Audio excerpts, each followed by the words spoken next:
creating new opportunities in electric power markets throughout the continent. Indeed, these are exciting and complex times for the North American energy landscape. So what should North America do with its energy advantage? In my view, we should foster it by promoting much of what has made it successful thus far, working towards greater integration and shared priorities. In order to make the most of these energy advantages, Canada, Mexico, and the United States should continue to prioritize high-level energy policy dialogues that have proven very successful in the past, modernize NAFTA to reflect progress that has been made and to prepare for future energy challenges, adopt a regional approach to energy infrastructure discussions, and assess and address our shared vulnerabilities. In closing, I want to thank the committee for taking on this important topic, and I look forward to the discussion. Thank you. The chair will now recognize Mr. Padilla. Chairman Duncan, Ranking Member Sidis, and members of the subcommittee, thank you for the opportunity to speak with you today. My name is Aaron Padilla, and I'm a senior advisor for international policy at the American Petroleum Institute, which represents all facets of the U.S. oil and natural gas industry. Today's North American energy market, including oil and natural gas, is highly integrated and interdependent. A critical component of the North American energy market is the U.S. energy renaissance. The U.S. is now the largest producer of oil and natural gas. According to the EIA, the U.S. is projected to surpass the historical 1970 peak in crude oil production by 2018. Since 2005, natural gas production in the U.S. has increased by 47%. In recent years, U.S. companies have also experienced unprecedented productivity gains, enhancing the ability of U.S. producers to quickly increase production in response to changing global market demand. For example, in 2011, a typical rig operating in the Bakken Basin in North Dakota or Montana would create 234 barrels per day of new oil production in a month. Today, Bakken rigs are nearly 5 times more productive, generating over 1,100 barrels per day of new oil production every month. Greater export market opportunities also have emerged for U.S. energy. In 2016, the U.S. exported more than 190 million barrels of crude oil to 26 countries, including 11 in the Western Hemisphere. That same year, the U.S. began shipments of liquefied natural gas from the lower 48 states. And since February 2016 through March of 2017, the U.S. exported 331 billion cubic feet of LNG to 21 countries, including 6 in the Western Hemisphere. Looking closer at North America, the U.S., Canada, and Mexico together form a unique global energy center. According to the EIA, North America is on the verge of achieving energy self-sufficiency, as Sarah mentioned, when you consider the consumption of liquid fuels production against the production of liquid fuels, and that we're on the verge of meeting that as soon as 2020. Energy flows between the U.S., Canada, and Mexico are multi-directional, as depicted on the map from the graphic that we produced that the chairman mentioned at the beginning of his remarks. Canada is the top export market for U.S. crude oil, motor gasoline blending components, and kerosene-type jet fuel. Mexico is the largest export market for U.S. pipeline natural gas, total refined products, finished motor gasoline, and distillate fuel oil. In addition, significant U.S. crude oil imports from Mexico are manufactured in the U.S. into the refined products that are exported back to Mexico. As for natural gas, in 2016, the U.S. exported 2.1 trillion cubic feet of natural gas by pipeline to Canada and Mexico. U.S. pipeline capacity for natural gas exports to Mexico have rapidly expanded in the past few years, and they're expected to nearly double in the next 3 years. Mexico is also a new market for U.S. LNG, receiving 67 billion cubic feet of natural gas shipped since February 2016. U.S. refineries also receive crude oil from Canada and Mexico, which all supports U.S. jobs. In 2016, 69 U.S. refineries, primarily in the Midwest, processed heavy, sour crude oil from Canada. Also in 2016, 12 U.S. refineries along the Gulf Coast imported crude oil from Mexico, producing refined products for both the U.S. and Mexican markets. And since 2000, Mexico's net imports of gasoline and diesel have tripled, most of which are supplied by refineries here in the U.S. Canada and Mexico are also significant markets for U.S. investment in oil and natural gas. Mexico's hydrocarbon sector is just now opening to foreign investment for the first time in nearly a century.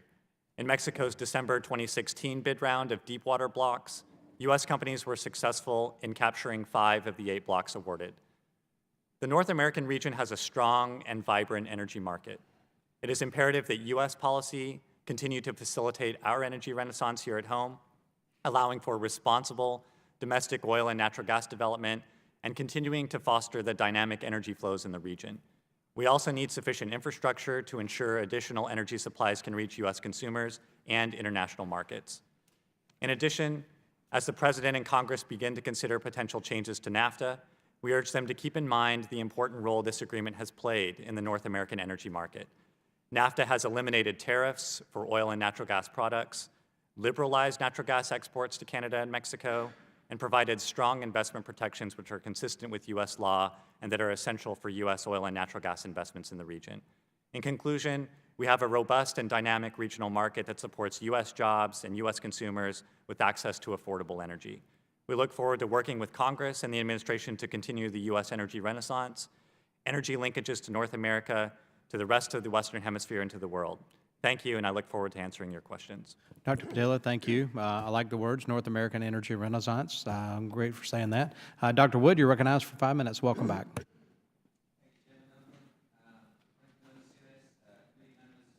Is your mic on? There you go. Now I'm on. Thank you very much, Chairman Duncan, Ranking Member Sears, committee members. Great pleasure to be here.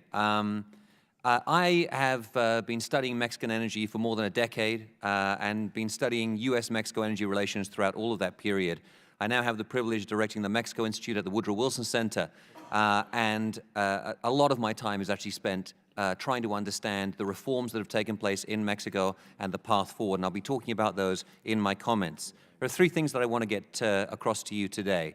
One is the transformation of the government-to-government energy relationship that we've seen over the past 3 years.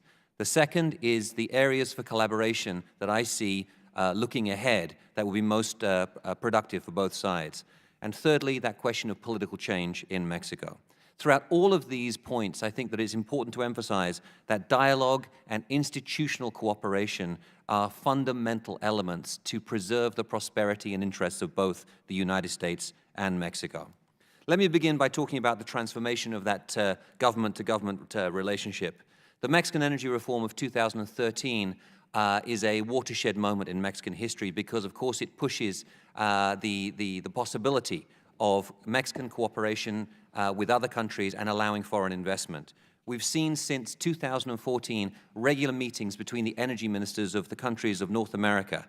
And those meetings of the energy ministers have been enormously productive, bringing forth the North American Cooperation on Energy Information Initiative, which produces maps of infrastructure and resources across the region, which allow us to understand the real potential of North America's energy markets. There's also been a process of harmonizing the statistical reporting from the 3 countries, which, as nerdy as that sounds, is incredibly important in understanding how things can actually move forward.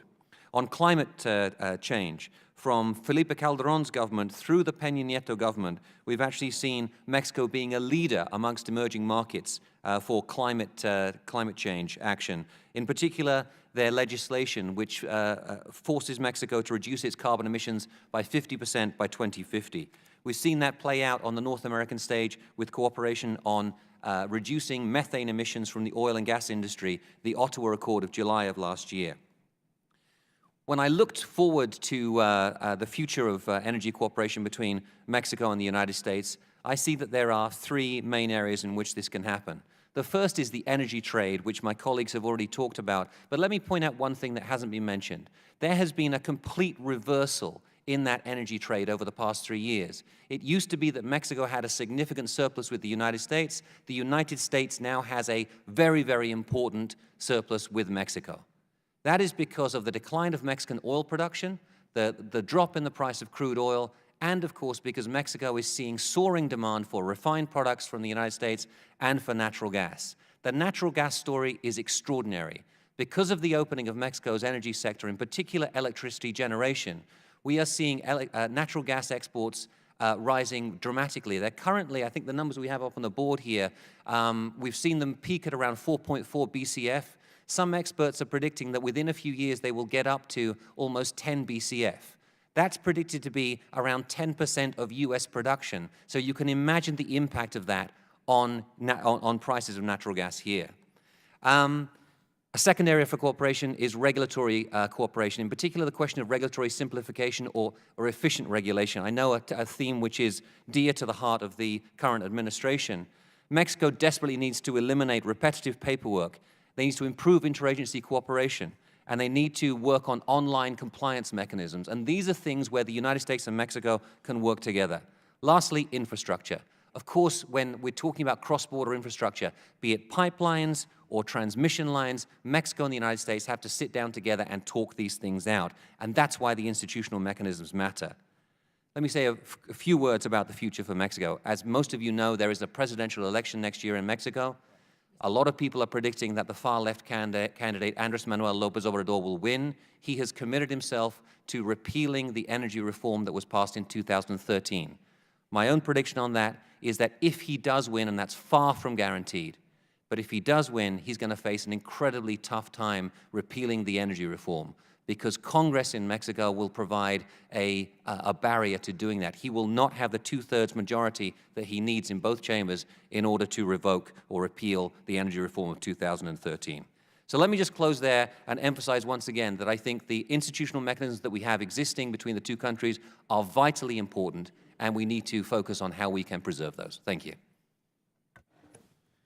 Thank you, Dr. Wood. I recognize myself for 5 minutes for questioning, and it's interesting that the events in Qatar, with what the other Arab nations have done to try to isolate Qatar to some degree, will have an impact on global natural gas primarily, but possibly global energy prices altogether. I say that because it's important, and it shows the need for this trilateral cooperation between the North American countries in the energy sector to lessen the volatility of what goes on in the Middle East in so many other ways other than just the Qatar happenings of this week. One other thing I want to mention before I get into the question is, we talk about this trilateral opportunity and the energy sector. It's more than just the resources that are going back and forth, oil and gas. It's the technology. We can learn from the Canadians from how they extract oil from the oil sands, the technology they're using there, fracking technology that we have here, horizontal drilling as well. As Mexico tries to re-engage and attract more private sector investment based on the 2013 energy reforms that Dr. Wood just mentioned, there's just opportunity for American businesses in the oil and gas industry to bring that technology to bear. And I think, I'm going to expand a little bit beyond the three countries here, but Venezuela, assuming the political situation down there changes, there's opportunity there for that technology to improve and bring in the 21st century, the oil and gas sector there. I think this applies all across Latin America as well. People, jobs, and technology are a big component of what we're talking about here with the three countries. We've got opportunity abounds beyond Canada and Mexico. I think Mr. Yoho mentioned the Caribbean Basin. Relying on Venezuela right now, there's opportunity for American LNG to be exported from Florida into the Caribbean to lessen their dependence on the volatility of a country like Venezuela.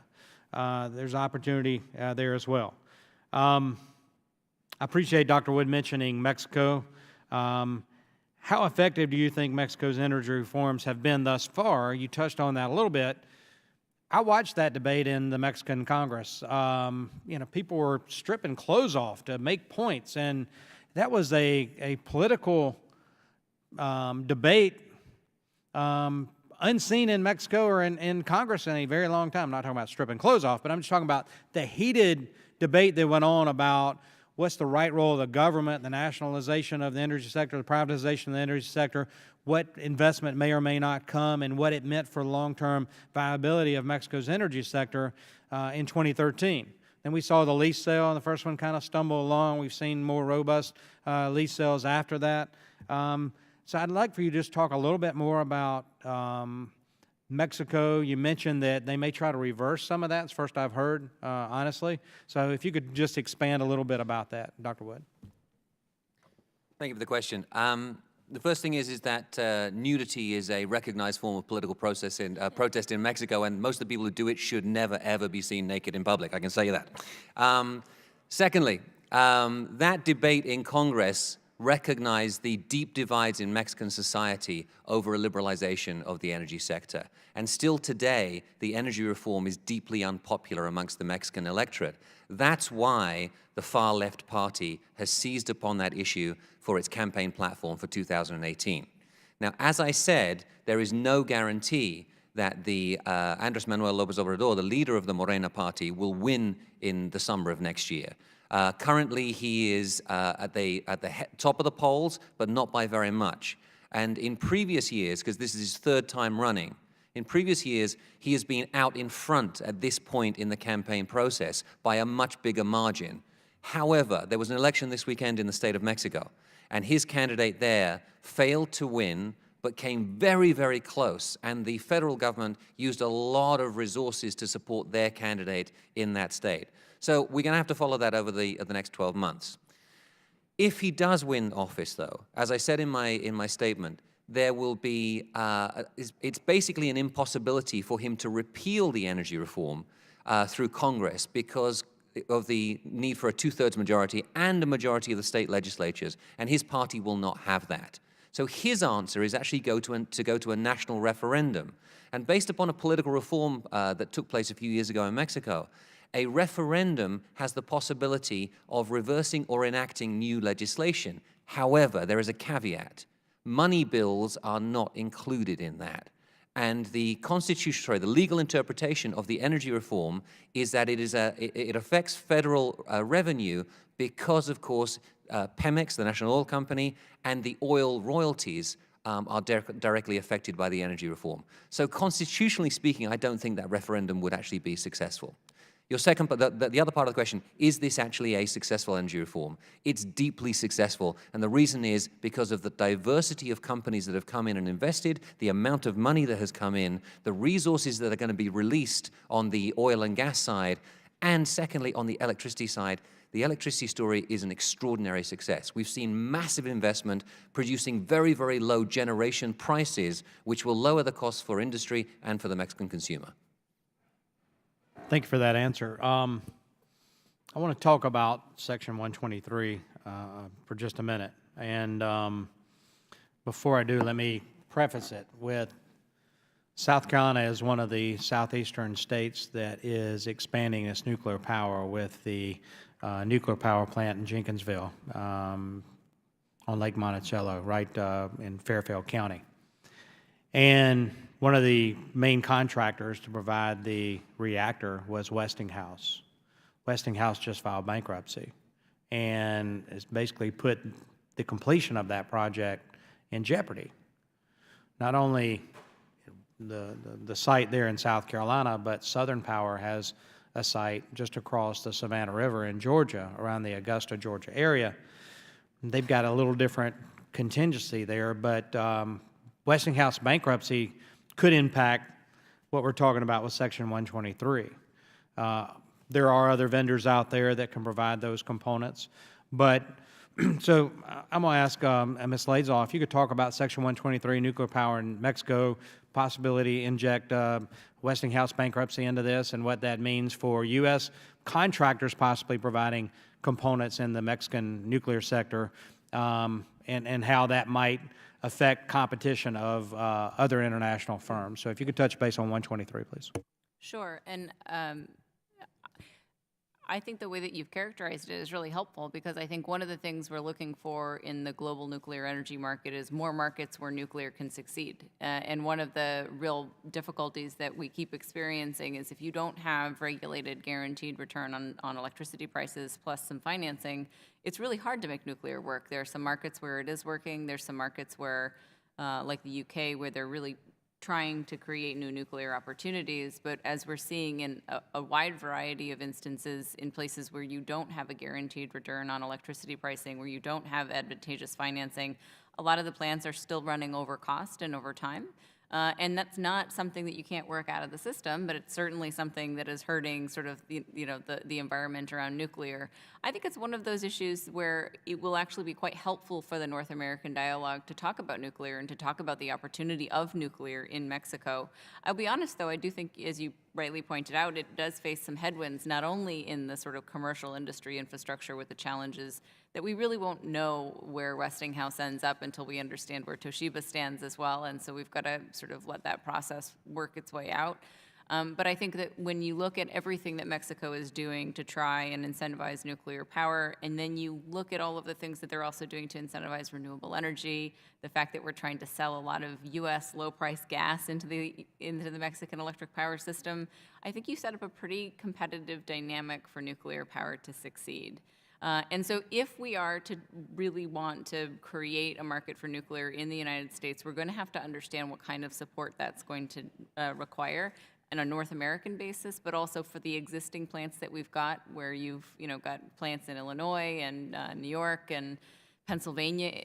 Just had 3 Mile Island didn't pass their capacity market bid round. So nuclear, even existing nuclear, is being challenged by some of the changing electricity dynamics. I think the same thing will be true in Mexico, and so I think that the nuclear energy industry, quite frankly, globally, has to think about how it's going to be more competitive. Is it through existing technologies? Is it through a next version of nuclear energy technology, something smaller, more modular? Or do you just really have to make sure you have the system of financial incentives and the return on investment on a guaranteed rate for electricity prices that protects nuclear within your market? Because it does have advantages. It's base load. And it's really hard to envision a future where you don't have any nuclear power whatsoever. And so I think that that's a lot to be worked out. So I'm glad you mentioned SMRs, small modular reactors, and I think that is a viable option going forward. When I hear about nuclear energy in Mexico and expansion of nuclear power production there, one of my gut reactions is we have seen nuclear components, whether it was low-level waste from a hospital or whatnot, disappear for a period of time, stolen, mishandled, and they've had to find it and get it back in their possession. The possibility of proliferation, possibility of terrorists getting their hands on that for a dirty bomb of some sort, and at a country that's on our southern border, that's very close to home. It's not like it's overseas. So that is a gut reaction I think a lot of my constituents would even have if they follow those type issues. So with that, I'll turn to the ranking member for 5 minutes. Thank you, Chairman. With the emergence of López Obrador, obviously he wants to revert, get rid of this 2013 agreement. So that makes him a little bit popular in Mexico. How about the rhetoric coming out of this country? How is that impacting also this emergence of this candidate? It's a very, very important question. And at the beginning of the year, it was clear that the breakdown in bilateral relations, the increased tension, the conflict, in particular, the communications between the two presidents were causing a highly nationalistic reaction in Mexico. All politicians across all party lines were moving towards a more nationalistic perspective. In recent times, things have calmed down a great deal, and the reason for that, I would argue, is that in fact the institutional mechanisms between the two countries are working. Mexico has been very, very smart about how it's approached the United States, has laid the entire relationship on the table and said, you need us for lots of reasons, for export markets, for integrated production, for security on your southern border, for controlling Central American migration, and of course the energy piece is there as well. Mexico has been putting that forward over and over again. But the effect of the election campaigns last year and the volatility of this year so far is having an effect on the Mexican election. It's not as dramatic as we feared it might be, but there is clearly an anti-Yankee sentiment amongst certain sectors of the Mexican electorate, and that will help Andrés Manuel López Obrador. Now, he is putting himself forward as a candidate who is much better equipped to negotiate with the United States than the current government. And he has said that if you really want to renegotiate NAFTA, if you really want to reestablish or establish equality between Mexico and the United States at the diplomatic level, then he's your man. Mexicans are not completely convinced by this. So the energy reform process as it stands right now, although it's unpopular, will begin to deliver a lot of the benefits in a couple of years' time as oil production increases, as royalties start to come in, and as Mexicans begin to reap the benefits of having a liberalized downstream and retail market in Mexico. As you may have seen, a lot of U.S. firms are opening up gasoline stations in Mexico right now. And Mexicans are flocking to them because they recognize, although the price is probably the same as they're going to pay at the Pemex station, the quality of the product and the fact that they're probably not going to get ripped off in terms of the amount of fuel that's being put into their gas tank is a big advantage. So we're actually seeing one gas station in the state of Mexico, which was recently taken over by a U.S. firm, saw its sales double the month after a U.S. firm took it over. This is a huge opportunity, and Mexicans are beginning to understand those consumer benefits of the reform. Thank you. Venezuela's obviously it's a disaster.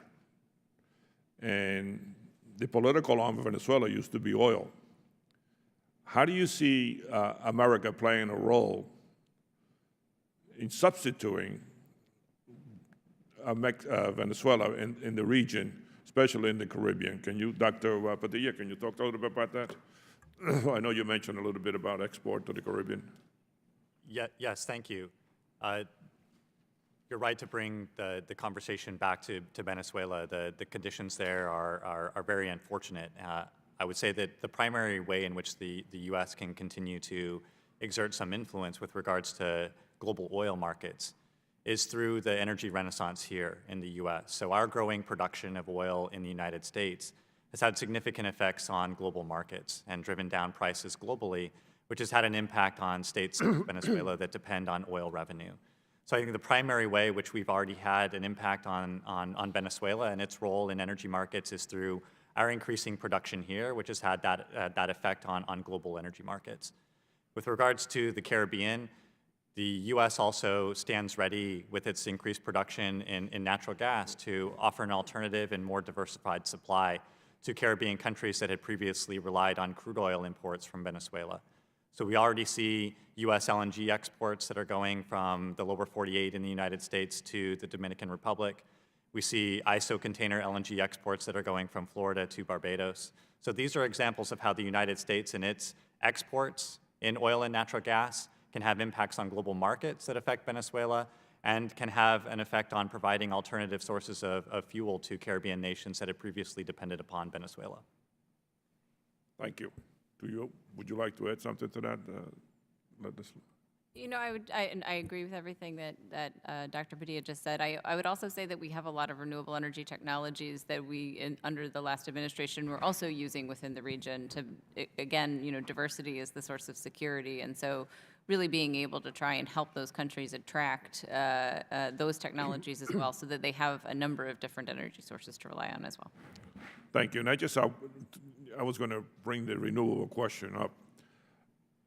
With all this growth and all these different energies, how are we integrating in North America the renewable energy part? I mean, what part does it play?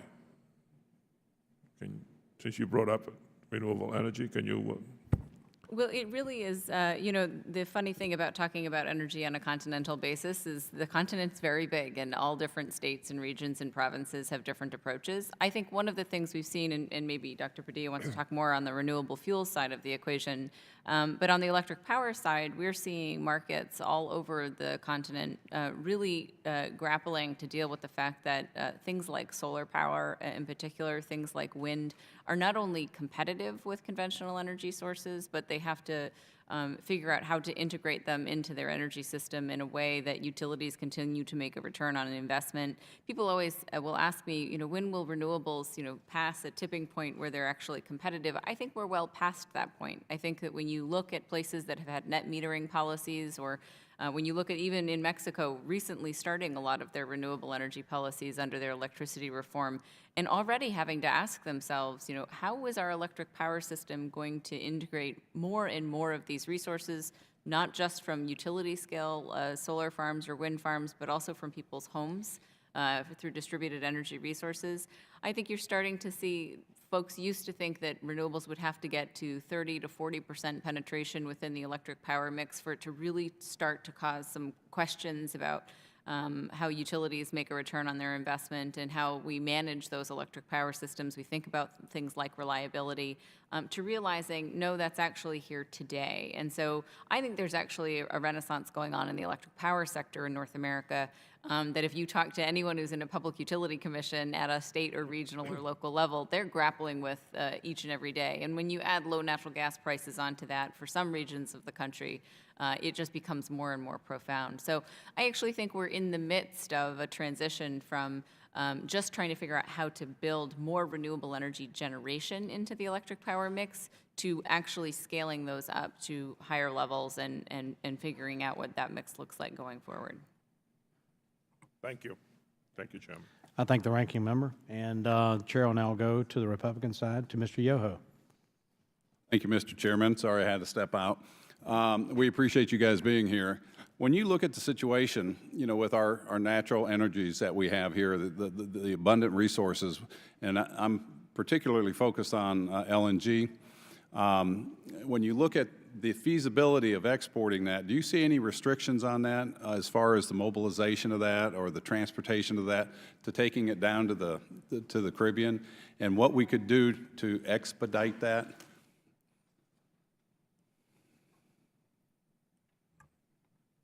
Thank you, Congressman, for the question. LNG exports are a great potential for the U.S. with our rising natural gas production. I'd underscore a couple of things I think that can help in terms of facilitating policy. The first is understanding the important role that free trade agreements play. Free trade agreements, when they're in place between the U.S. and another country, automatically liberalize LNG exports to that country by the provisions of the U.S. Natural Gas Act. So that's certainly a priority for the U.S. oil and natural gas industry, for example, with regards to NAFTA, in the way that it provides that automatic liberalization of LNG exports in the growing market that Mexico represents. And then another policy priority for API member companies and natural gas producers is expedited approval of permitting and determinations by the Department of Energy with regards to non-foreign trade agreement partner countries. We welcome the most expedited process possible to approve those exports to non-FTA countries so that they too can enjoy the benefits of the abundance of natural gas production here that allows us to also export via LNG. Okay. And does anybody else want to weigh in on that? The only thing I'd like to point out here is that I think that very often we think too small about these issues. There are possibilities for exporting U.S. natural gas and LNG through Mexico. In many cases, it may be easier to build an LNG plant in Mexico than it is here in the United States, which would provide an outlet that would otherwise not be possible here in the United States because of zoning and permitting. In the same way, we need to think seriously about getting U.S. natural gas to Central America, which means working very closely with the Mexicans on building out that pipeline network in Mexico and making sure it gets southwards. I think that those are the ideas that we need to put forward on the table. And I would even stretch it further. I would say that, and I recognize your question is about gas, but think of the possibilities, and the Mexicans have begun to talk about this, of building transmission lines in Mexico to move U.S. electrons from one U.S. state to another. In other words, go south from Texas, along northern Mexico, back up into California, where the demand is. It'll be easier to do it that way than it is to do it in the United States. So I think we need to think bigger. We need to think much more outside of the box than we're doing at this point in time. I assume you say that because it would be easier regulatory-wise in Mexico than here. Yeah, and it's not because their regulations are more lax. It's because they have a unified regulatory system for zoning and permitting for these things. Whereas here in the United States, of course, you have to go through the federal, the state, and the local side. Right. You know, I also have the honor and the privilege of being the chairman of the Asia-Pacific Subcommittee on Foreign Affairs, and we hear probably weekly from ambassadors from different countries around that region how they want to start importing LNG from the U.S. And this is something that it would be great for our economy, it'd be great for our using our natural resources, and it would be great for building that stability around the world. And we've got companies that can do this. And our focus in this hearing is obviously the Western Hemisphere, and my goal is for our own territories. You know, why should we be a U.S. territory buying oil from Venezuela that is bolstering up a regime that is not friendly to this country? So anything that you can do as far as ideas and how to expedite that and help the commercial companies in the islands, whether it's Puerto Rico or the U.S. Virgin Islands, how we can help transition them from using number 2 petrol to LNG. And I think Puerto Rico is in the process of doing some of that. But the U.S. Virgin Islands, we need to do that, and along with wind and solar, absolutely. And if there's any ideas that you have, we sure love to hear them.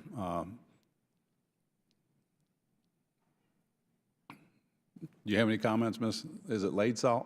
Ladislaw. Ladislaw. Just like it's written. I think the only thing I would say is I think we in the U.S. are really taken by the fact that we have a lot of natural gas, but we've got to really watch out because a lot of times the midstream infrastructure to get that gas to export, as we consider to do more of this, as we're attracting more petrochemical investment in certain regions, we are not immune to the sort of complications that come from growth. And I would just point to the recent experience in Australia. Australia built out a huge amount of LNG export capacity, and they didn't sort of consider all the domestic politics and infrastructure around being able to make sure their own industrial consumers were paying a low enough price for the gas that they needed, and they started to curtail their exports. I'm not saying that's going to happen here, but I think that those are things that as we think about building out all these opportunities, we've got to make sure we've got the midstream infrastructure to. That's why we depend on experts like you. Thank you, guys. I yield back. Thank you. Now I'll go to Ms. Torres for 5 minutes. Thank you, Mr. Chairman. I just got back from a trip to Mexico with an inter-parliamentarian group of 11 members. Chairman McCall was leading that delegation. And while I think it is true, we were there during the gubernatorial election on Sunday. We actually landed on Sunday. It was very interesting to see how, just like what is happening here with a very populist agenda, the Morena party was able to garner a lot of support. However, they were still within 3 points behind and finished, further than they expected.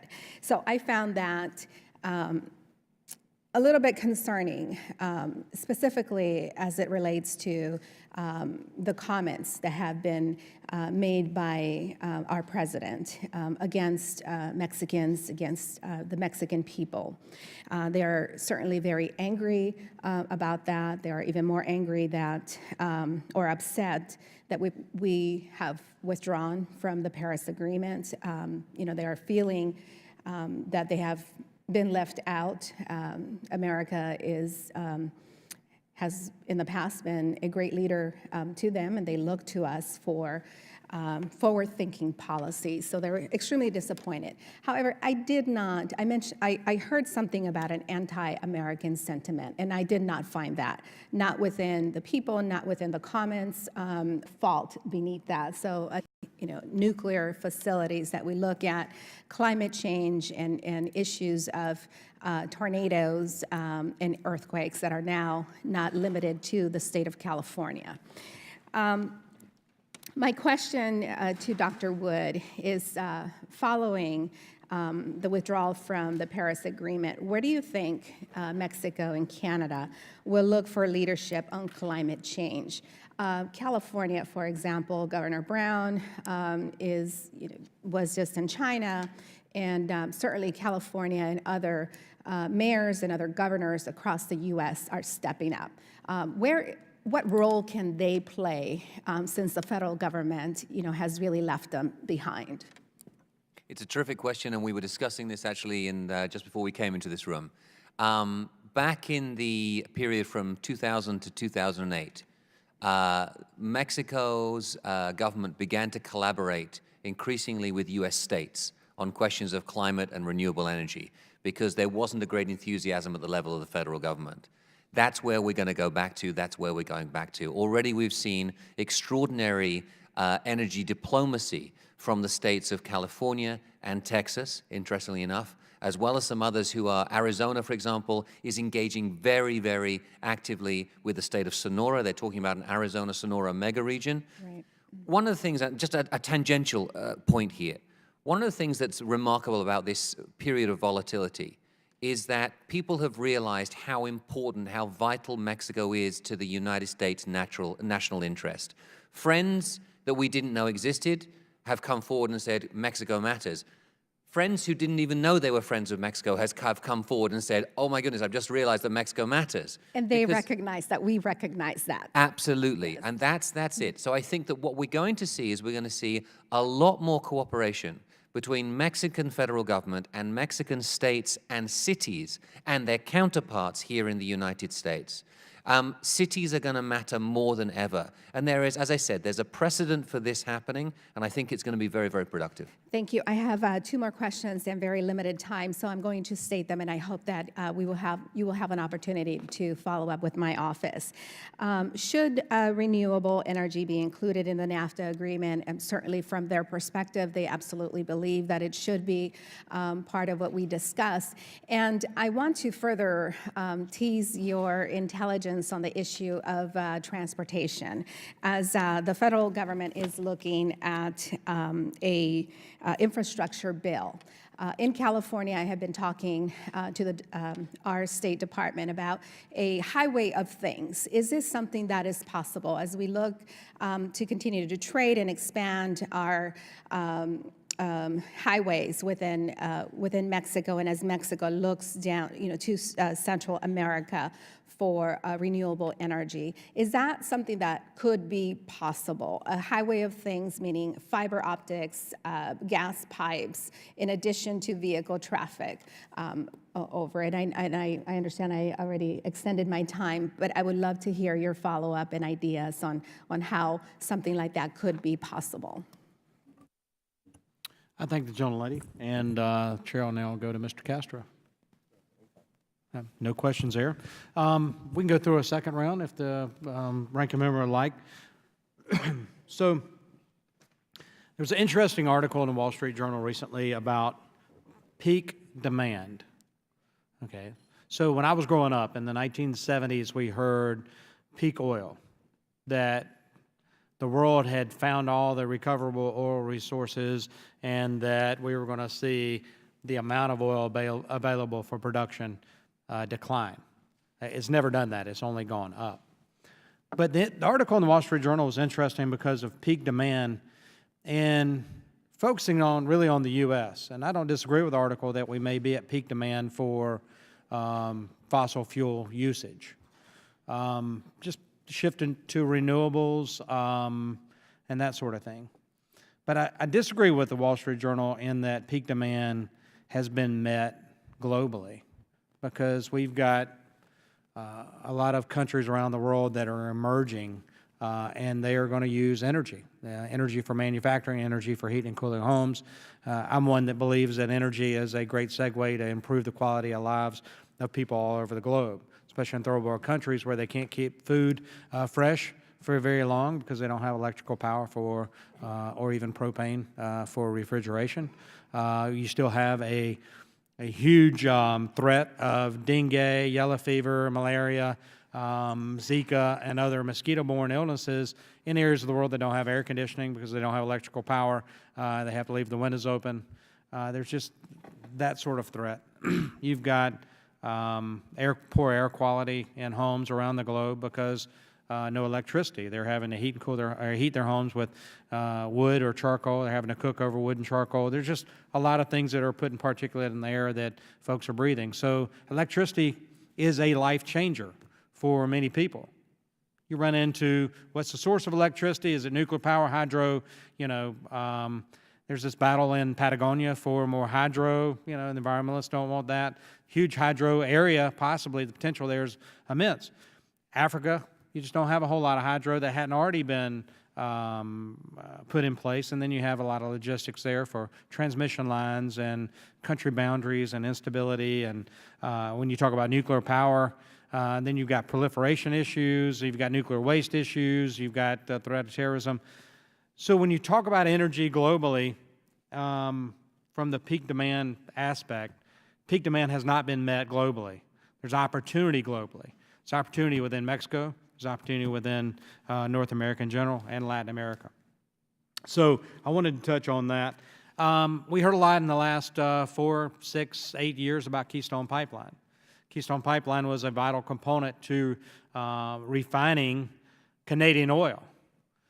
And the argument was, well, they can ship that oil somewhere else. Well, you got logistics across the continent of Canada, but there was a reason that oil was slated to come to the United States. That oil is very similar to the oil coming out of the Middle East. Our refineries are set up to handle that type oil. And I've had the discussion with the energy sector about retooling America's refineries to meet the needs for American oil produced in the Bakken and the Permian Basin and other places. That's very costly.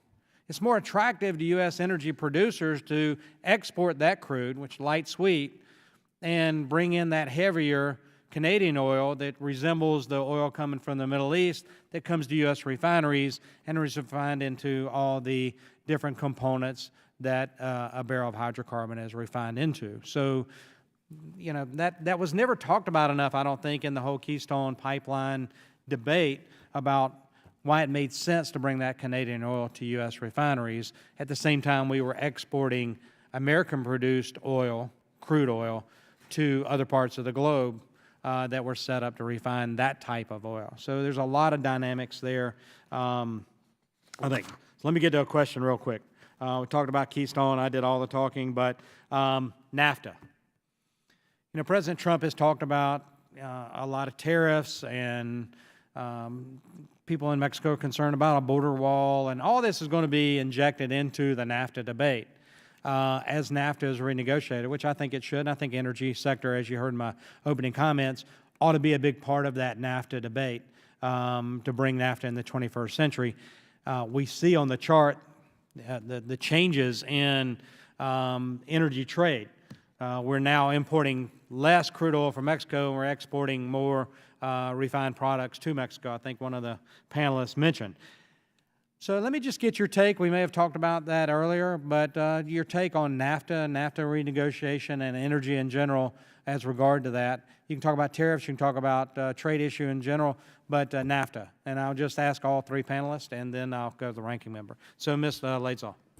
I think you're, on NAFTA, I think there's two approaches. One is do no harm. So NAFTA has done some great things for the energy sector without actually dealing with energy too terribly directly, right? So when we negotiated NAFTA, Mexico actually didn't insert much about energy because it wasn't able to do that. But the energy sector benefited from a lot of the trade protections that we talked about earlier and the other benefits that come with those sorts of trade agreements. And so I think one of the big concerns in the energy sector is because everybody feels like the dynamic on energy has changed in North America, that within the context of NAFTA renegotiation, energy could be held hostage, right? If you don't like what you're getting back on lumber or autos or some other segment of the trade agreement, you could say, well, maybe I'm going to treat my gas differently, or maybe we'll treat our oil trade differently. And I think we really have to be very careful to say, we've had a really big boost from all of this energy trade in North America. We don't want to do any harm on that side of the equation. And then the other part is modernization, right? Can you embed some of the progress that's been made in Mexico into the trade arrangement? Can you modernize it to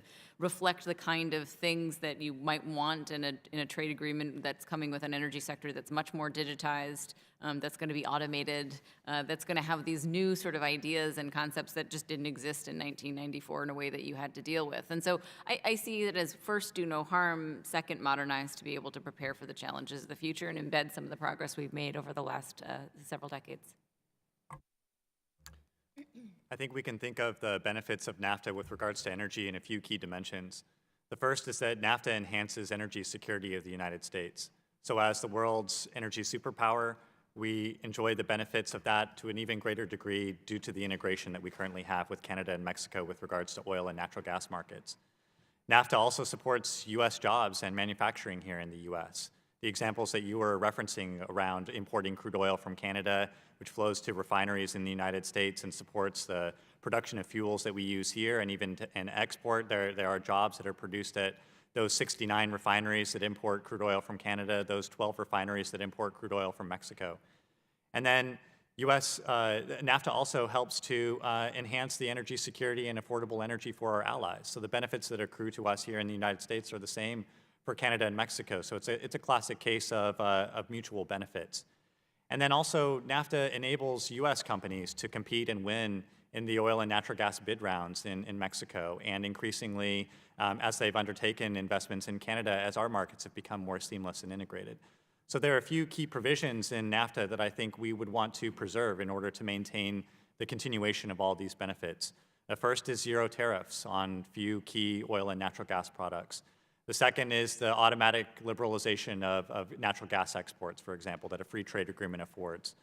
And then another is market access. The NAFTA agreement, while it originally excluded the Mexican hydrocarbon sector from investment by foreign investors, now the constitutional reforms that Mexico has undertaken on its own have triggered a ratchet clause in NAFTA which solidifies those and makes that part of the agreement and opens that up to US investors. And then finally, there's also investment protections in NAFTA that underscore US firms' investments in Mexico and protect them from extreme cases of potential expropriation and act as a deterrent for some of the fears that we've seen and the realities that we've seen of US investments in oil and natural gas in other places before. So all of those are the elements of NAFTA that have underscored the benefits that we get from the agreement. Dr. Wood, quickly. Thank you. Yes. Just on the question of peak demand, the most aggressive scenarios that I've seen suggest that demand may fall down to 75 million barrels a day by 2040. To maintain 75 million barrels a day, it's going to require many, many billions of dollars of investment just to keep that up. The oil industry is not going away anytime soon. There's going to be a need for a lot of investment and a lot of jobs there. Secondly, on the question of refineries, we need to think about where we place refineries in North America, not just in the United States or in Mexico, because there are complementarities there, and we've already seen this. The case that you used, Canadian oil being refined near the Gulf of Mexico in the United States, but there are Mexican refineries that are well equipped to refine U.S. crude as well. We need to think about moving the product around a lot better. On NAFTA, all of the points that have been raised already, I absolutely agree with. The Mexican reform actually allowed for energy to be included under the existing NAFTA because there is a clause in NAFTA which says any sector which is currently closed and excluded, once it's opened, will be covered by the provisions of the NAFTA. That's where Chapter 11 comes in. And the crucial point, I think, here is that the last thing that any of us want to see is any kind of extra cost on cross-border movements of energy in North America. It's a fundamental source of our competitiveness as a region. Mexico has become more competitive because of lower energy costs, which means that Mexican components that are part of the U.S. production process here that make U.S. product competitive in global markets have come down. Recognize that comes from open trading relationships with other countries around the world, and so have this advantaged position. It's come from interdependence. We get a lot of economic efficiency and a lot of security from that. So I think that if we want to focus as a continent on growing those advantages to create more jobs and to create more economic growth and to insulate ourselves, I mean, the chairman brought up the incident in Qatar, and in the last several days. There's a period in time not too long ago where even small incidents like that would really cause us to be concerned. And we're not sweating it really hard on the energy side, right? So we are deriving some benefits in the fact that we have a little bit more strategic latitude in what we'd like to do on energy, but we can't ever assume that that means we can be isolationist or it leads us to, think that we're okay in and of ourselves. So I think yes, we are in a much better position, but we've got to think about growing it. Can he answer? Okay. Go ahead. Very, very quickly, I think that there's something that we often neglect, which is complementarity of resources. Many of you may know that Sweetwater, Texas has this extraordinary wind resource. But of course, the wind blows at certain times of the day, and they're not always when Texas needs that wind the most. In Tamaulipas, there's a very similar quality resource, which blows at a different time of day. You think about linking those two resources together. You think about linking solar resources together across the width of the continent, so you're actually able to overcome a lot of the intermittency problem. Or even an easier example, what already exists, where wind power in US states is used to pump water back up into Canadian hydroelectric dams at certain parts of the day, so you're essentially storing that energy. That interconnectiveness, I think, is one way in which we're really going to achieve North American energy autonomy. Well, thank you. I yield back. I thank the gentleman. You're right. I mean, one of the battery storage issues is, solutions right now is to pump the water back up, use the water to generate electricity as a normal hydroelectric project, and then during the peak wind or peak solar, use that energy to pump the water back up and just continue the cycle. We have something similar in South Carolina. They use regular energy production at the Bad Creek project, release water during peak demand to produce electricity, and then use a reversal of the turbines, which electric generated, to pump the water back up. They could use windmill or sun power for that, but that is one of the holdups, hang-ups for renewables is just holding that power to be used when it's necessary or needed. We don't have that capacity or capability right now to hold large amounts of energy for a long period of time to be used when the sun isn't shining or the wind isn't blowing. But reservoir storage is one battery, so to speak, capacity. So, Ms. Torres, you have another question? We'll recognize you for 5 minutes. Thank you, Mr. Chairman. I want to say that certainly from the Homeland Security perspective, the economic stability of our closest neighbors to the north and the south has to be a priority for U.S. policy. And I'm not just speaking to Mexico, but within Central America, I think that those governments have worked very closely with us to ensure that the people that want to come through the migrant path to hurt us here in the U.S. are detained, and they have great partnerships with our law enforcement here in the U.S. I wonder if we can go back and maybe talk a little bit about the last question that I asked on this highway of things, how we can create those opportunities. And then on, going back to the NAFTA agreement, I think that you answer that question, that energy certainly has a role and could be integrated in a new improved agreement. Where do tribal governments and what sort of role could they play in that, not just in the U.S., but the indigenous populations within southern Mexico in looking at areas that have not been developed within Mexico? Thank you. It's an incredibly important question simply because of the diversity of Mexico's indigenous peoples. And because there is a long tradition there of protesting any major infrastructure project. So the question of... Because it's been at their cost of their natural resources. Absolutely. And the case that you mentioned of southern Mexico, both in Oaxaca and in Chiapas, we've seen local communities, including indigenous communities, rise up against energy projects, and not just oil and gas, against renewable energy projects as well, when they feel that they're not being treated with fairness. This is a learning process for the industry, I think, and I'm actually very, very encouraged to see how seriously the industry is taking this in Mexico. They are required by the law, included in the energy reform of 2013, is a need to do a social impact evaluation in any community where there is going to be an energy project, in addition to an environmental evaluation. There's a booming industry right now in these kind of evaluations. But most importantly, the industry has recognized that it's in their long-term interest to actually carry out smart investment strategies to make sure that they're not going to run into problems down the road, so they won't be able to open their energy projects when it comes out. They can build them, but they won't be able to actually open them. This is the case that we've seen in the state of Oaxaca. In the state of Chiapas, I think what we're going to see is that there are a lot of prospective oil resources there on land, and there are... it's a very divided political space already. Of course, we all know about the Zapatistas, who continue to play a big role there. But also, I think we have to see that this is an area which is desperate for development. And picking up on your point about Central America, we have to recognize that one of the best ways to get economic development to southern Mexico and to Central America is to make sure the natural gas gets down there. Right. Let's get that down there as a driver of economic growth, and hopefully that rising tide will lift everybody's boats.